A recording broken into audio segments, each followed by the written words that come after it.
Hello guys, അപ്പോൾ നമ്മളിപ്പോൾ ഉള്ളത് കുറ്റ്യാടി സ്റ്റാൻഡിലാണ്. അപ്പോൾ നമ്മൾ KSRTC കയറി ഇപ്പം നേരെ വയനാട്ടിലേക്ക് പോവാണ്. അങ്ങനെ പോകുന്ന വഴിക്ക് ഇതാ ഇങ്ങനെ കുറേ കുഴികളൊക്കെ ഉള്ള ഇങ്ങനത്തെ ഒരു പുഴ കണ്ടു കേട്ടോ. അപ്പോൾ എനിക്ക് ഭയങ്കര പേടിയായി. ഇപ്പോൾ മഴക്കാലത്തൊക്കെ ആരെങ്കിലും വന്നാൽ ഒലിച്ചു വന്ന് അതിൻ്റെ ഉള്ളിലൊക്കെ കുടുങ്ങുമെന്നൊക്കെ. അപ്പോൾ ഞാൻ ആ കാര്യങ്ങളൊക്കെ നോക്കി വെറുതെ ടെൻഷൻ അടിച്ച് അങ്ങനെ തന്നെ അങ്ങോട്ട് ഇരുന്നു.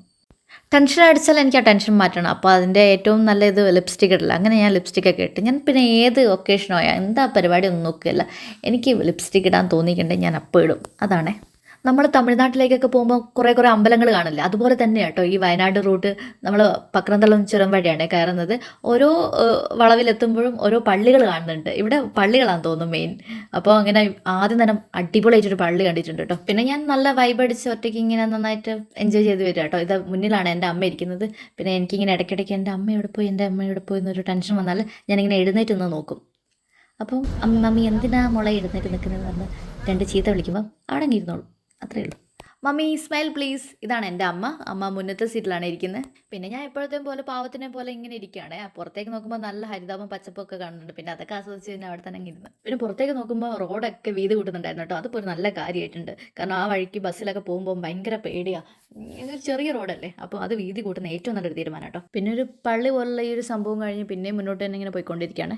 വയനാട്ടിലെ അധിക ബസ് സ്റ്റോപ്പിൻ്റെ മുകളിലോ എന്തെങ്കിലും പൂക്കളോ അല്ലെങ്കിൽ വള്ളിച്ചെടികളൊക്കെ ഇങ്ങനെ പടർന്ന് പന്തലിച്ച് കിടക്കും. നല്ല ഭംഗിയാട്ടോ അത് കാണാൻ. അങ്ങനെ നമ്മൾ എത്താറായി. അതാണ് ഈ ഗോഷ്ടി കാണിക്കുന്നത്. നമ്മൾ നടവയൽ എന്ന് പറഞ്ഞ സ്ഥലത്തെത്തി. ഇവിടെ അമ്മയ്ക്ക് കാലിന് വെരിക്കോസ് കാണിക്കാനാണ് നമ്മൾ വന്നത്. അപ്പോൾ നമ്മൾ എത്തിക്കഴിഞ്ഞപ്പോൾ തന്നെ ഒരു അടിപൊളി മഴ അങ്ങ് സ്റ്റാർട്ട് ചെയ്തിട്ടുണ്ട് കേട്ടോ. പറഞ്ഞില്ലേ പള്ളി, അങ്ങനത്തെ ഒരു പള്ളി പോലത്തെ ഒരു സാധനം പിന്നെയും കണ്ടിട്ടോ. പിന്നെ ഞാൻ വെറുതെ ഷോ കാണിക്കാൻ വെറുതെ ഇങ്ങനെ ടാറ്റ കൊടുക്കുന്ന പോലെ അവിടെ കിടന്ന് അഭിനയിച്ചു. ഈ ഒരു മഴ കണ്ടില്ല നിങ്ങൾ? എൻ്റെ മോനെ, ഒരു ഒന്നൊന്നര മഴയാട്ടോ. ഇങ്ങനത്തെ ഒരു മഴ ഞാൻ ഈ അടുത്ത കാലത്തല്ല, കഴിഞ്ഞ അടുത്ത കാലത്ത് പോലും കണ്ടിട്ടില്ല. അത്രയും ഭയങ്കര മഴയായിരുന്നു കേട്ടോ. കോഴിക്കോടൊക്കെ ചുട്ട് പഴുത്ത് പുഴുങ്ങിയിരിക്കുകയായിരുന്നു. അങ്ങനെയായിരുന്നു വയനാട്ടിലേക്ക് പോയത്. അവിടെ പോയപ്പോൾ അവിടെ നല്ല തണുത്ത ക്ലൈമറ്റ്, അറിയാമല്ലോ എപ്പോഴും അങ്ങനെയാണല്ലോ. അപ്പോൾ അതുമാത്രമല്ലാതെ ഭയങ്കര മഴയും. ഞാൻ അവിടെ പോയി അന്വേഷിച്ചപ്പോൾ മനസ്സിലായത് അവർക്ക് എപ്പോഴും ഉച്ച കഴിഞ്ഞാൽ മഴയാണോ അല്ലേ. അങ്ങനെ ഒരു ഓട്ടോ ഒക്കെ കിട്ടിയിട്ടുണ്ട്. അപ്പോൾ ഓട്ടോയിൽ ഇരിക്കുമ്പോൾ തന്നെ നല്ല തണുപ്പുണ്ട് കേട്ടോ. പിന്നെ ഞാൻ ഇപ്പോൾ പോകുന്നത് ദക്ഷ ആയുർവേദിക്സിലേക്കാണ്. അമ്മയ്ക്ക് വെരിക്കോസിന് കാണിക്കാനാണ് അങ്ങോട്ട് പോകുന്നത്. കുറേ ആൾക്കാർ റെക്കമെൻഡ് ചെയ്തിട്ടാണ് ആ ഒരു സ്പോട്ടിലേക്ക് പോകുന്നത്.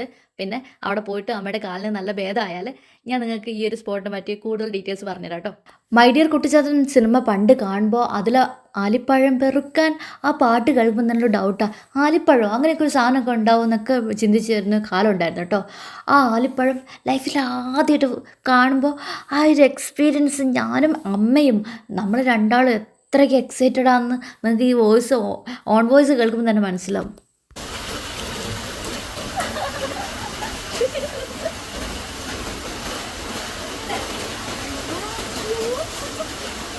അപ്പോൾ ഇത്രയും ഇന്നത്തെ വീഡിയോ. Thanks for watching.